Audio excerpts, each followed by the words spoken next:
São 19h30, vamos dar início à nossa reunião de toda segunda-feira, em nome de Deus, em nome de Jesus, na companhia dos bons espíritos, dos guias, mentores, de todos os nossos irmãos do plano espiritual, a quem somos, mais uma vez, muito agradecidos pela oportunidade. Pedimos a espiritualidade que zele pelo equilíbrio vibratório do ambiente dessa sala, não permitindo a presença de entidades que não estejam em sintonia com os princípios da reunião, principalmente aquelas que nos tiram a concentração, nos desviam a atenção e acabam por fazer com que tenhamos dificuldades de entender os textos, as mensagens reservadas para essa noite. Pedimos aos encarnados aqui presentes que zelem também por esse equilíbrio através das suas vibrações. E a melhor forma que nós encarnados temos é através dos bons pensamentos, os pensamentos que emanam do nosso coração, da nossa alma, carregados com preces, para dessa forma intensificarmos o campo vibratório em todo esse ambiente, facilitando assim o trabalho do passe, facilitando a administração de fluidos necessários a cada um de nós, criando esse ambiente de paz, de tranquilidade dentro dessa sala. Pai nosso que estais no céu, santificado seja o vosso nome. Venha a nós o vosso reino, seja feita a vossa vontade, tanto na terra quanto no céu. O pão nosso de cada dia dai-nos hoje, Senhor. Perdoa, Pai, as nossas dívidas, as nossas ofensas, assim como nós perdoamos aos nossos devedores e aos nossos ofensores. E não nos deixeis cair em tentações, mas livra-nos de todo o mal, que assim seja.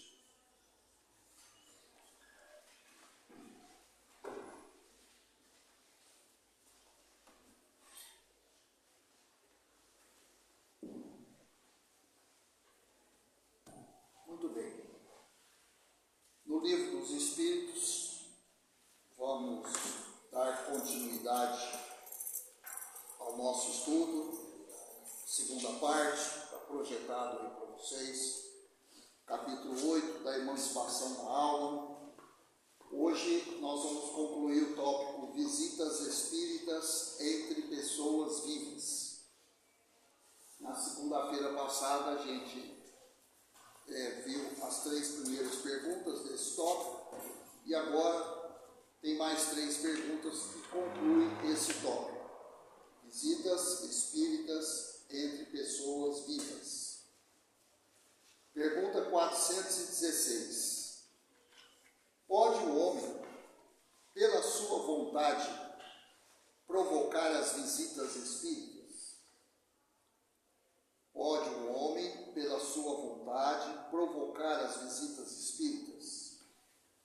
Ainda continua a pergunta. Pode, por exemplo, dizer, quando está para dormir, quero esta noite encontrar-me em espírito com fulano. Quero falar-lhe para dizer isto? Então, está sendo questionado isso daí aos espíritos, se a gente consegue né, provocar uma visita espírita. Se antes de dormir, né, nós fizermos mentalmente esse desejo, colocarmos esse desejo de se encontrar com um parente, um amigo, quem quer que seja, né, para dizer alguma coisa. Então os espíritos respondem o seguinte: o que se dá é o seguinte: adormecendo o homem, seu espírito desperta e, muitas vezes, nada disposto se mostra a fazer o que o homem resolver, porque a vida deste pouco interessa ao seu espírito. Uma vez desprendido da matéria,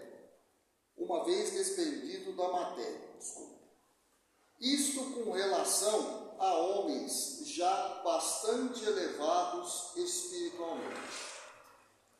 Os outros passam de modo muito diverso a fase espiritual da sua existência terrena. Entregam-se às paixões que os escravizaram ou se mantêm inativos. Pode, pois, suceder, tais sejam os motivos que a isso o induzem, que o espírito vá visitar aqueles com quem deseja encontrar-se, mas não constitui razão para que semelhante coisa se verifique, o simples fato de ele querer quando desperta. Em outras palavras, o que nós desejamos, estando ainda acordados, é uma coisa. Uma vez entrando em sono, o nosso espírito está livre da influência da matéria, ou pelo menos quase totalmente livre, e a decisão é do espírito. Uma coisa é a minha vontade enquanto eu estou acordado. Outra coisa é o desejo e a necessidade sob a ótica do meu espírito, no caso da minha alma, porque ainda estou encarnado. Então, quando se trata de espíritos mais elevados, que já têm um certo grau de adiantamento, talvez até possa acontecer. Mas, para a grande maioria de nós, ainda num estágio de reduzida evolução, isso daí não necessariamente vai se passar dessa forma, né? Porque já imaginaram se assim fosse? Antes de dormir, porque eu quero encontrar fulano, eu quero encontrar ciclano, eu quero conversar com não sei quem, né? Eu quero participar aí de uma rodada de conversação que vai ter entre várias pessoas, parentes, amigos, etc. Então, as coisas não são bem assim. A vontade do espírito prevalece sobre a vontade de quando estamos despertos, acordados, né? Mesmo porque, estando acordados e tendo esse desejo, nós temos que admitir que a influência da matéria é muito grande. E realmente nós não teríamos elevação suficiente para filtrar esses desejos. Então, ainda bem que não é assim que acontece, né? Com essa liberdade toda, porque as coisas ficariam meio tumultuadas, se assim fosse, né? Porque temos dificuldades de relacionamento enquanto acordados. Aí durante a noite você quer se encontrar com A, B, C, né? Temos uma dificuldade às vezes de falar um bom dia para alguém que está precisando de ouvir um bom dia, receber um alô, como vai? Temos dificuldade, né? Então, essa ideia de eu desejo me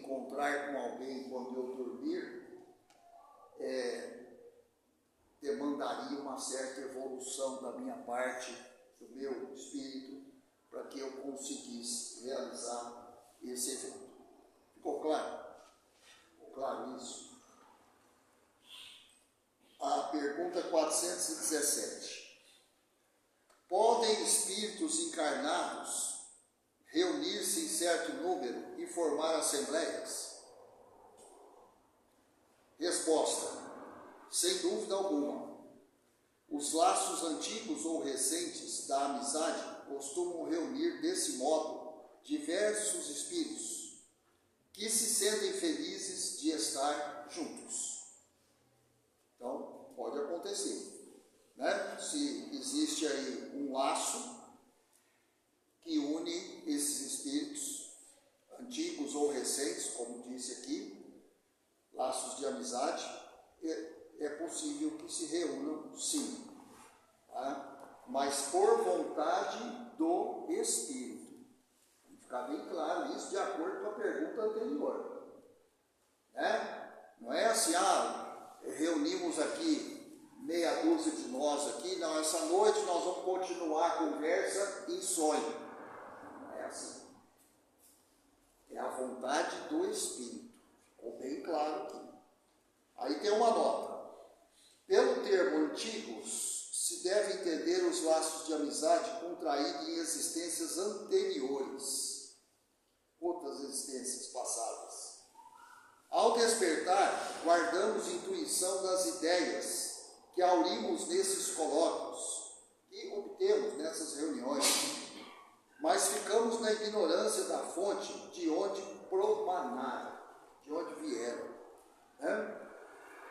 Então, às vezes pode acontecer sim, se é a vontade dos espíritos se reunirem durante a noite, e existe ali uma relação que vem de outras existências. Então é perfeitamente possível acontecer essa reunião em sonho, durante o sono, né? E aí quando a gente desperta, a gente não tem ideia exatamente do que aconteceu. Como disse aqui, guardamos intuição das ideias que aurimos, que obtivemos nesses colóquios. É aquilo que a gente falou segunda-feira passada.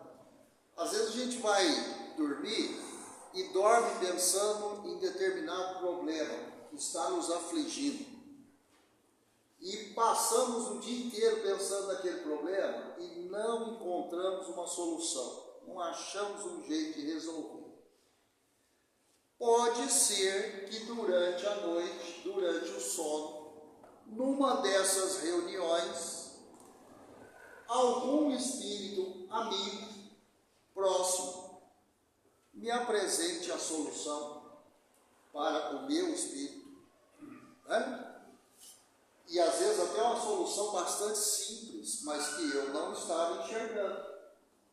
Aí no dia seguinte eu acordo e a gente acorda, já sei como que eu vou resolver.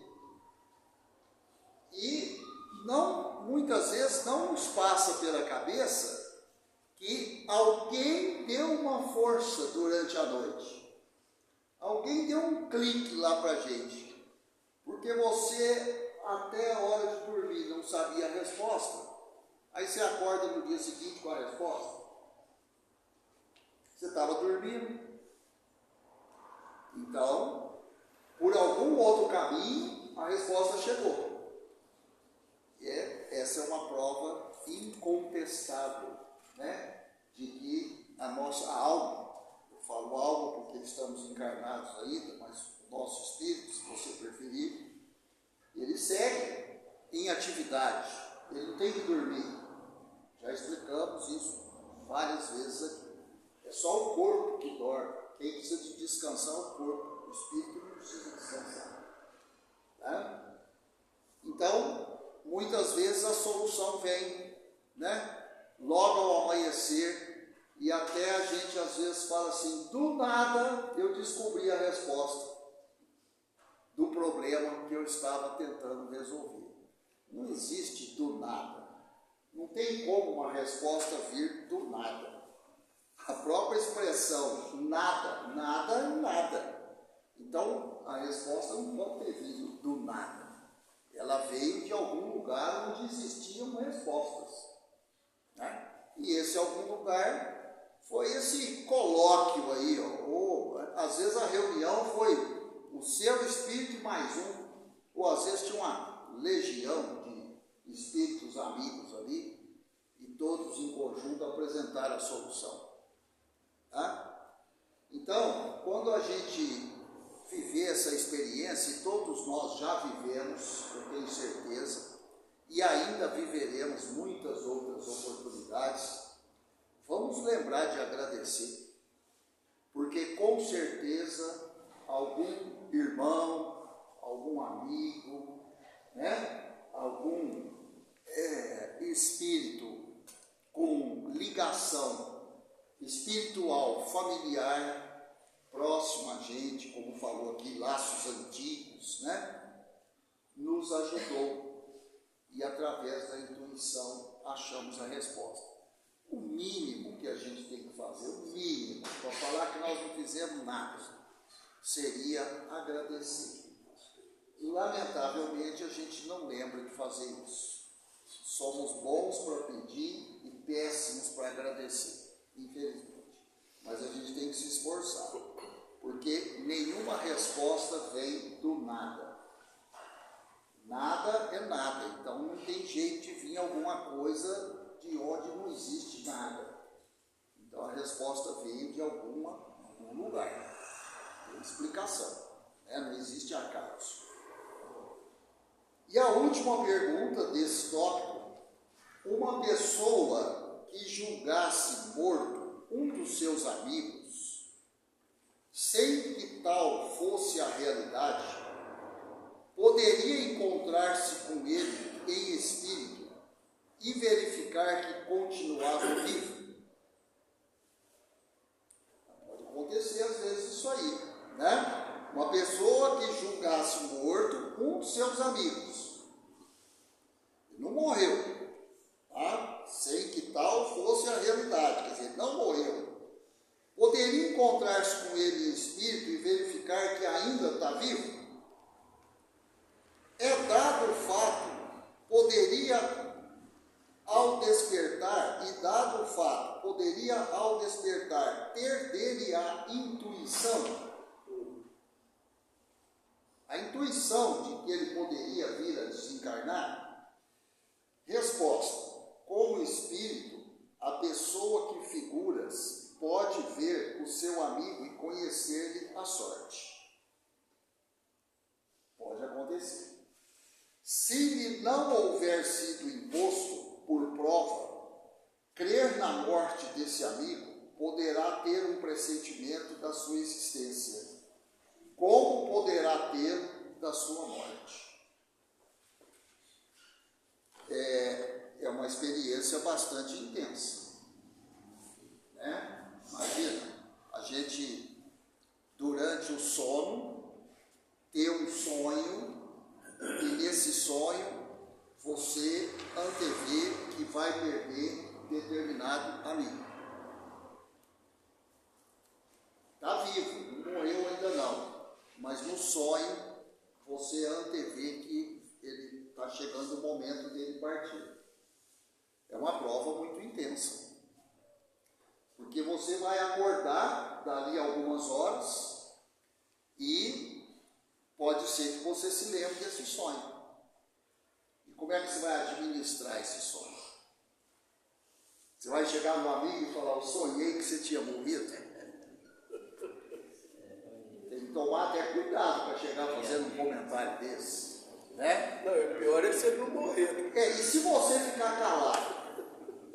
Eu sonhei que ele vai morrer, mas eu não vou falar. Você vai conseguir ficar calado com um sonho desse? Então, por isso que falou aqui: se lhe não houver sido imposto por prova, porque isso é uma prova, e é uma prova pesada, né? Você deve estar pensando assim: está aí um sonho que eu nunca gostaria de ter, nem que morreu, nem que está vivo, nem que nada, né? Ou então você sonhar Um que já morreu, aí você sonha que ele está vivo. Isso acontece, né? A pessoa já desencarnou, você sabe que ela desencarnou, mas você sonha que ela está viva. E aí você acorda no dia seguinte, com uma baita confusão na cabeça, fala, mas morreu ou não morreu? O sonho estava tão nítido, ele está vivo ainda, ele não morreu não. Né? E às vezes você vai querer pegar o telefone e ligar, mas não vai atender, né? Não vai atender do jeito que você imagina. Então, é uma prova bastante intensa, e alguns passam por essa provação. Né? Como proceder num caso desses? Então, precisa ter muito bom senso e muito cuidado, isso sim. Então, com isso, a gente encerra as perguntas aí que trataram das visitas espíritas entre pessoas vivas. É uma situação que acontece, tá? Então, não são só aqueles que já desencarnaram que fazem visitas. Existem as visitas entre aqueles que estão encarnados ainda. É natural, perfeitamente possível, e não vamos esquecer, desde que o espírito assim deseje. Então não é a gente acordar, eu quero essa noite encontrar o São Miguel. Não é assim. Tem que ver se o meu espírito vê necessidade de encontrar o espírito do São Miguel. E se o espírito dele quer receber a visita do meu. E tem isso também. Não é porque um quer que o outro é obrigado a se encontrar. Tem que haver o acordo de todas as partes envolvidas. Tá certo? Então é isso, né? Quem quiser depois dar uma lida aí nas 6 perguntas em sequência, pega lá o livro dos Espíritos, ó. Começa na pergunta 413. Lemos na semana passada a 13, a 14 e a 15, e aí hoje para 16, 17 e 18. Hein? Marcos, a conclusão desse capítulo aí, dessa leitura, é que a gente domina o nosso corpo, mas o espírito não. Não. A gente não domina o nosso espírito. Não, o espírito tem o livre-arbítrio dele. Né? Triste. É porque é aquilo que eu disse, nós temos total influência da matéria. E pelo nosso grau evolutivo, não temos a capacidade de filtrar qual visita dessas que é necessária. Nós não damos conta de filtrar direito as visitas entre os vivos, né? Entre os vivos. Imagina na condição de espírito, né? Então precisa ter uma certa evolução para a pessoa desejar e estar em concordância com o desejo do espírito também. Tá? Somos ainda muito inferiores para ambicionar essa situação. Muito bem. Agora, no livro Caminho, Verdade e Vida, que é uma obra que o Chico produziu, mas foi psicografada pelo Espírito de Emmanuel. Hoje o título da lição é Conversar. Conversar. E a passagem bíblica está aí no livro de Paulo, lá em Efésios, capítulo 4, versículo 29. Não saia da vossa boca nenhuma palavra torpe, uma palavra de baixo calão, mas só a que for boa para promover a edificação, para que dê graças aos que a ouvem. Vixe. Bom, esse trechinho aqui de Efésios, né, que está lá no livro de Paulo, é muito claro. Não não tem nada para falar de edificante, fica com a boca fechada. Bem fechada. Bem fechada. Controla a sua vontade. O que vai sair da sua boca não edifica absolutamente nada. Então, o melhor procedimento é o silêncio. Né? E quantas confusões já não teriam sido evitadas no mundo? Não vamos pensar no mundo, não. No dia de hoje. Vamos pegar só o dia de hoje. Quantas confusões não aconteceram no dia de hoje porque alguém não dedicou um segundo para pensar no que ia falar. E aí aquela história, né? A palavra, depois que sai da boca, ela não volta para dentro da boca. Depois que saiu, saiu. Está saindo. Está saindo. Está de fora. E alguém ouviu. E o estrago já foi feito. Ou a outra pessoa se alterou, ou a outra pessoa ficou ofendida, ou a outra pessoa ficou humilhada, ou a outra pessoa ficou envergonhada, ou a outra pessoa ficou com raiva. O efeito já aconteceu. Por quê? Porque é muito fácil sair da nossa boca palavras que não edificam. Não serve para construir nada. Não ajuda em nada. Né? E se nós tivéssemos consciência de que muitas vezes o silêncio é o que mais ajuda, que nós temos dificuldade em soltar as palavras. Então, a hora que a gente abre a boca, a chance de sair alguma coisa que não era para sair é muito grande. E em silêncio, nós já temos dificuldade, porque a gente tem dificuldade de controlar o pensamento. Por isso que a gente tem que vigiar até o pensamento. Às vezes a gente fica em silêncio, fala, não, eu não falo. Se for para falar bobagem, palavras torpes, eu não falo. Então, mas e o pensamento? Está sob controle? Que tem que controlar o pensamento. O pensamento é vibração. É onda saindo da sua cabeça. Então, às vezes, não tem uma palavra torpe, mas tem um pensamento torpe. E aí? É tão devastador quanto. Então, a lição hoje, do Efésios, né, que escrita por Paulo, vai girar em torno desse tema. Tá? O gosto de conversar retamente e as palestras edificantes caracterizam as relações de legítimo amor fraternal.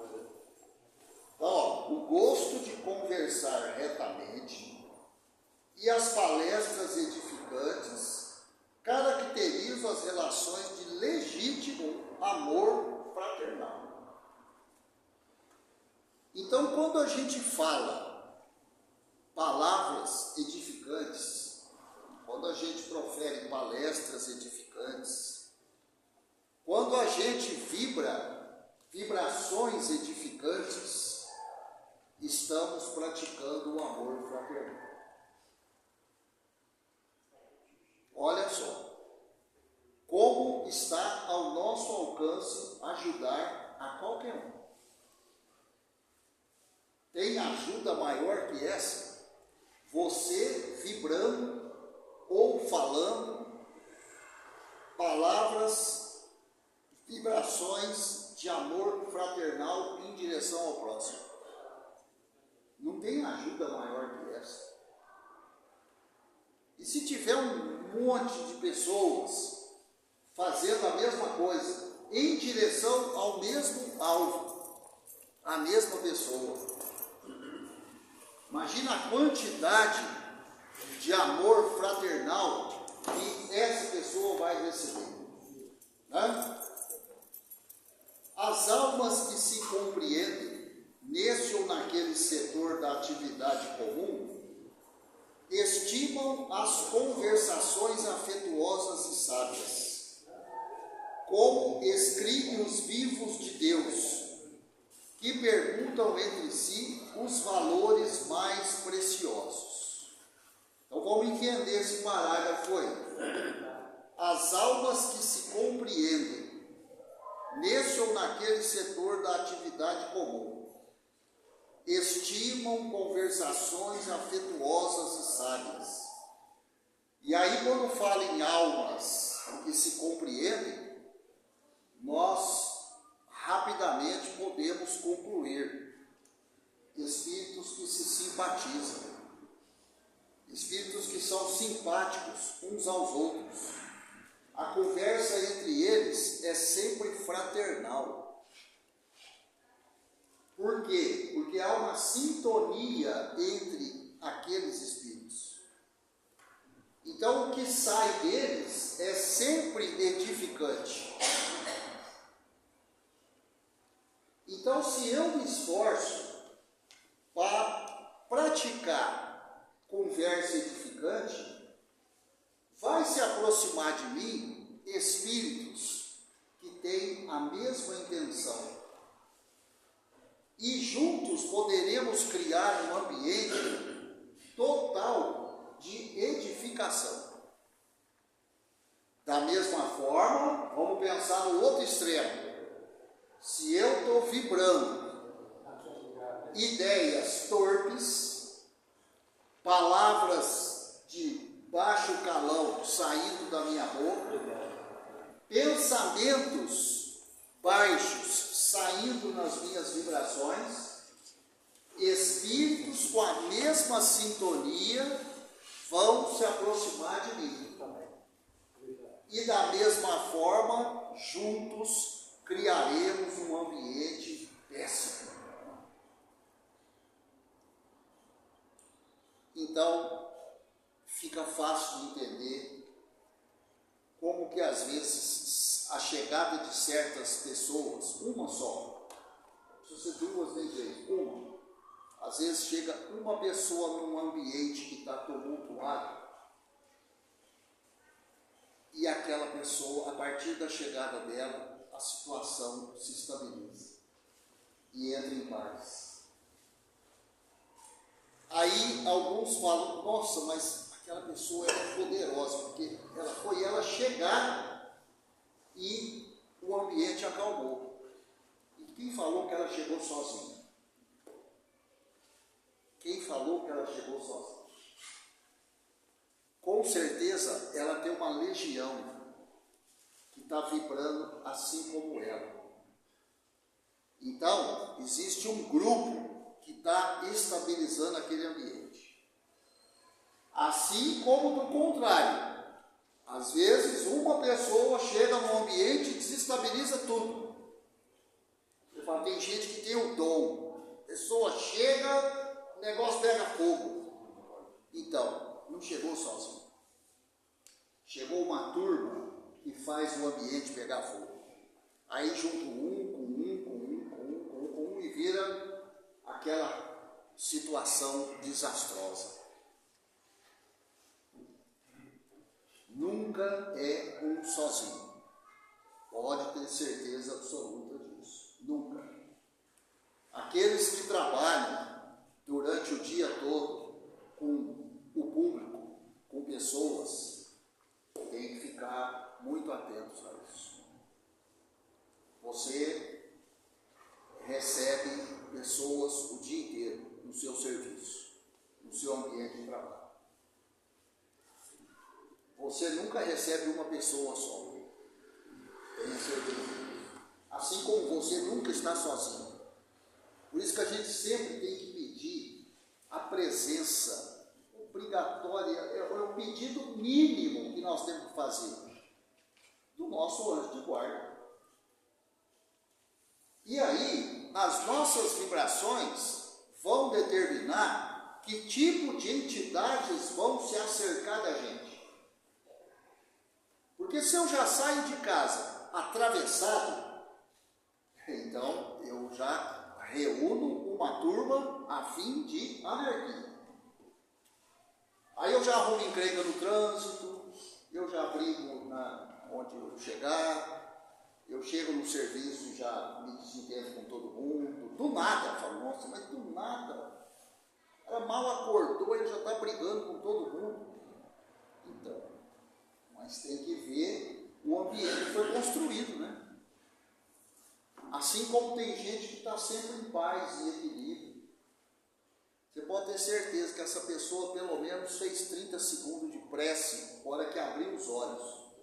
Não é a hora que levantou, não. A hora que abriu os olhos, primeira coisa, pediu mentalmente a presença de boas entidades. Você já levantar bem acompanhado, já levantar blindado, porque, né, o dia a dia e o cotidiano a gente sabe que não é fácil, né? Como eu disse, quem trabalha com pessoas, cada pessoa veio de um ambiente. Você não sabe como é que estava esse ambiente, de onde essa pessoa veio. Às vezes a pessoa brigou, desentendeu, ficou uma confusão lá onde ela estava, e depois chegou para conversar com você. A pessoa já chega alterada. E às vezes muito mal acompanhada, infelizmente, né? Então nós tínhamos que ser mais atentos a isso. A palavra precede, vem antes, precede todos os movimentos nobres da vida. Essa aqui para a parede. A palavra precede todos os movimentos nobres da vida. Eu podia ler só isso hoje, mais nada. Realmente, uma palavra bem colocada já é o requisito mínimo para uma ação nobre. Assim como uma palavra mal colocada, indevida, não vai permitir uma ação nobre de forma alguma. Por isso que a gente tem que ser mais vigilante com as coisas que a gente fala, com as brincadeiras, com as referências, né? E em termos aí de WhatsApp, né? Pensar um pouco mais antes de replicar uma mensagem. Às vezes, quase todo mundo vai entrar no clima daquela mensagem, mas pode ser que uma das pessoas que vai receber aquela mensagem, ela está em outro clima, e aquela mensagem pode ter um efeito devastador na vida dela. Mas a gente não pensa nisso. O negócio é sair replicando a mensagem, vai passando para um, para outro, para outro, para outro, para outro. Chega-se ao ponto, às vezes, de repetir, já passou a mensagem, está passando de novo, porque parece que dá uma coceira nos dedos, de sair replicando a mensagem, o maior número possível, se possível, para a população da terra inteira. Jesus,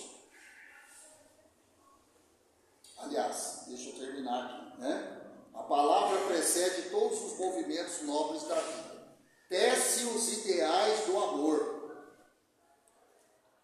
Estimula a parte divina. Desdobra a civilização.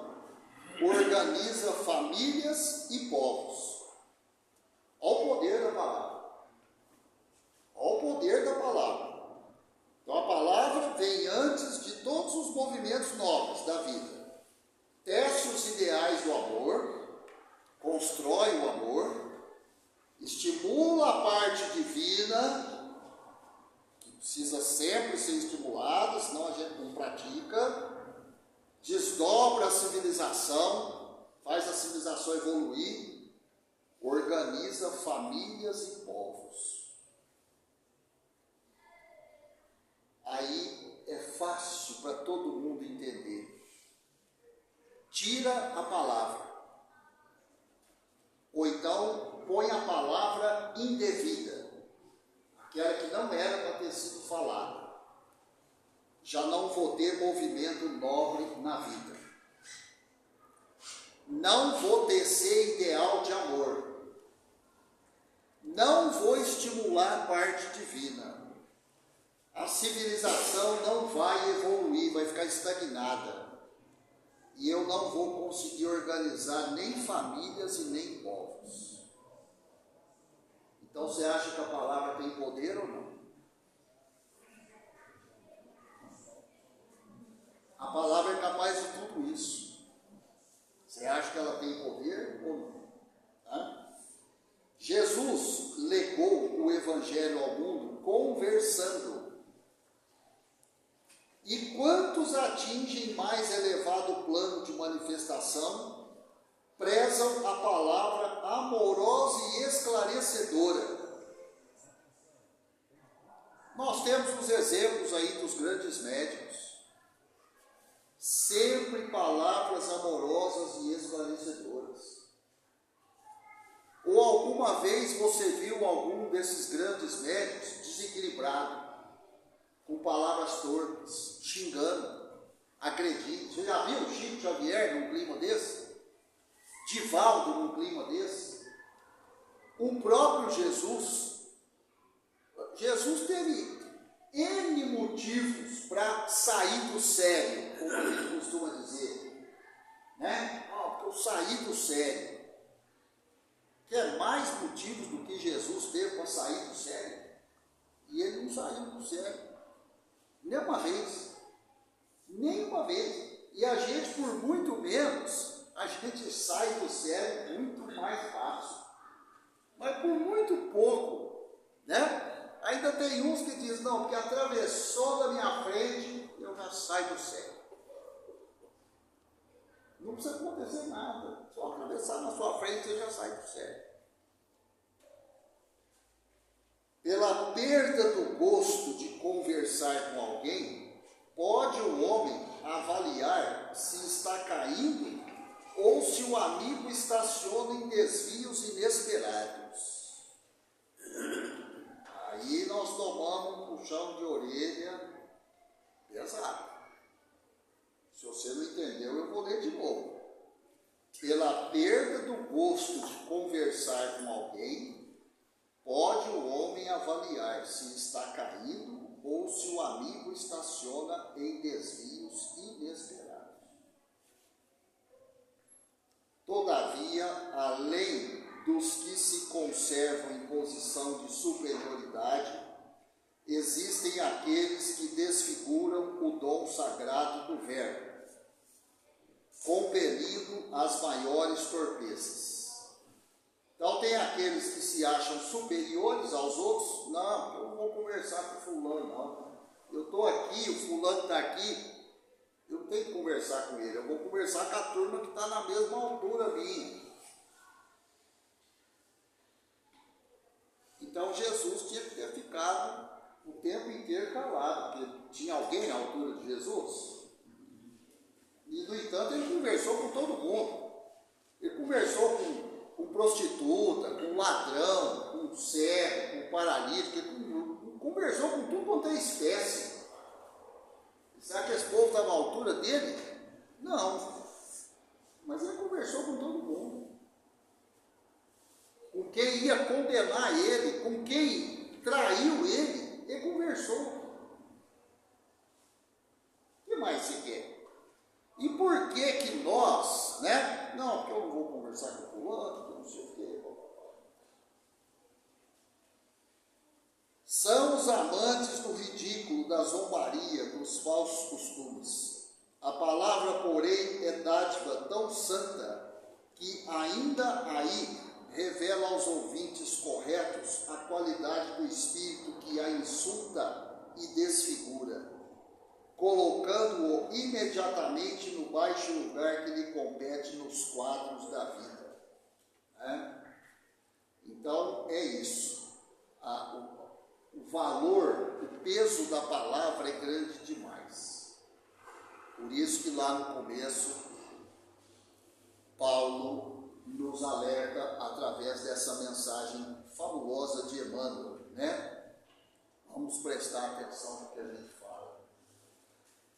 conversar é possibilidade sublime. Não relaxes, pois, essa concessão do Altíssimo. Conversar é possibilidade sublime. Não relaxes, pois, essa concessão do Altíssimo. Porque se eu tenho o dom de conversar, isso é uma concessão do Altíssimo. É graças a Ele que eu estou falando aqui. E só a Ele. Então, eu não posso relaxar, achar que é uma coisa normal. Porque pela tua conversação serás conhecido. Olha o tanto que isso é sério. Por aquilo que cada um de nós fala no dia a dia aí, nós somos conhecidos pelos outros. Se você fala bobagem o dia inteiro, palavras tortas o dia inteiro, como você acha que você vai ser conhecido perante os outros? Mas se você tem uma palavra edificante, uma palavra fraterna, ou às vezes o silêncio reconfortante, você vai ser visto assim também. Nossa, fulano traz uma vibração tão boa, só a presença dele já me faz bem. Não é bom ouvir isso? Você gosta de ouvir, já chegou o Márcio. Bom, o Márcio chegou, já vai começar uma brigaiada, vai virar um tumulto danado. Gostaria de ser visto assim? O famoso desmancha rodinha. Tem uns que chegam, eles têm um dom. Eles acabam com a rodinha. Então, uma rodinha de conversa vai dependendo da pessoa que chega, desmancha a conversa. É muito ruim isso, ser visto desse jeito. Não? Aí, tem umas reflexões de Miramês. Eu gosto muito de sempre mostrar essas reflexões, do Miramês. Todo mundo sabe quem foi o Miramês? Fernando Miramês, de Oviedo. Foi um nobre espanhol. Ele viveu aqui no Brasil nos anos 1600. E ele era de uma família muito rica. Ele veio para o Brasil muito rico. Mas aqui ele abriu mão de toda a fortuna e se dedicou a vida inteira dele aqui no Brasil aos escravos e aos indígenas. A vida dele foi dedicada aos escravos na época e aos indígenas. Ele tinha tudo para ter outro tipo de vida. O cara era um nobre. Miramês era um nobre, de família nobre. Ele tinha título de nobreza. E ele abriu mão disso tudo, porque ele tinha outros planos. E ele ditou muitas psicografias aí para o João Nunes Maia, que também já desencarnou, foi um espírito aí mineiro, já desencarnou no começo dos anos 90. Então, o Miramês diz o seguinte: o poder do pensamento e da fala. Miramês frequentemente destaca que nossas palavras são extensões dos nossos pensamentos. Nossas palavras são extensões dos nossos pensamentos e sentimentos mais profundos. Aí, de vez em quando, a gente fala alguma coisa, fala, mas não era isso que eu estava pensando. Então, mas você falou. Então, como é que é isso? Então, a sua fala não é extensão do seu pensamento. É uma exceção, então, no universo. Porque está escrito aqui, palavras torpes, agressivas, fofocas ou maledicências criam energias densas que adoecem o perispírito e atraem espíritos de mesma vibração. Eu vou ler só essa reflexão aqui do Miramês, que já é suficiente para todo mundo ir para casa, inclusive eu, para pensar nisso. Às vezes a gente não sei de onde que veio essa doença. Veio da sua boca. Veio daquilo que sai das palavras. dos seus pensamentos. Foi daí que veio a doença. Não precisa ir no médico perguntar de onde que veio a doença. Você mesmo vai descobrir. Faz uma análise sobre o que você anda falando, pensando. Né? Tem gente que vive em permanente estado de agitação, está sempre nervoso, sempre tenso. Aí de repente aparece um tumor no cérebro. Não sei de onde que veio esse tumor. Pois é, mas a pessoa é uma pilha. Se encostar nela, toma choque. De tão tenso, nervosa que ela é. Aí não sabe de onde veio o tumor. Então, por isso que a gente tem que vigiar os pensamentos. E as palavras, que são extensões do pensamento e dos sentimentos. Vamos esquecer dos sentimentos. O que a gente pensa e o que a gente sente. Tá? Eu não vou ler as outras reflexões aí. Só essa daí já é suficiente para nós irmos para casa pensar. E pensar direito. Né? Agora nós vamos por classe, né? Senão a carga é só com